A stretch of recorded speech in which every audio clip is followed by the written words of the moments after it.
Bonjour, bienvenue dans notre nouveau numéro Dixit Colliers.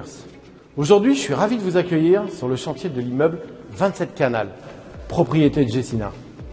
C'est l'une des plus belles opportunités sur le secteur de Paris-Est. Justement, parlons du marché locatif bureau en Île-de-France. Au troisième trimestre, nous affichons un volume global de 485 000 m². C'est une augmentation de 10% par rapport au deuxième trimestre. Au global, sur l'Île-de-France, c'est 1,4 million de mètres carrés qui ont été commercialisés depuis le début de l'année.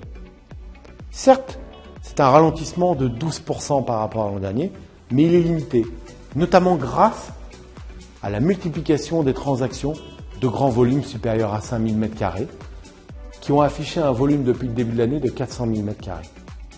C'est Paris qui attire les utilisateurs, notamment à l'image des dernières transactions réalisées par les équipes Colliers, que ce soit UBS pour 6 000 m² dans le 8e arrondissement, ou encore la Caisse des dépôts dans le 12e arrondissement pour plus de 24 000 m², ou plus récemment le futur siège social de EDF situé dans le 16e arrondissement sur un volume de 12 000 m².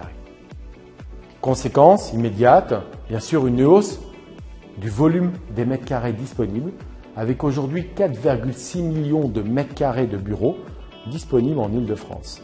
Le taux de vacances s'élève à 8,3%, avec des écarts types qui se creusent. Par exemple, 1,9% sur Paris QCA, jusqu'à plus de 20% sur des secteurs tels que la première couronne nord ou bien la périphérie défense. Sujet d'attention, dans un contexte économique qui impose de préserver sa trésorerie, il est certain que de plus en plus d'utilisateurs vont privilégier la renégociation versus un déménagement qui consomme des capex. Mais n'est-ce pas une opportunité pour les quelques propriétaires qui ont inauguré une nouvelle prestation de bureaux équipés? Je vous donne rendez-vous à notre prochain Dixit Colliers. Merci.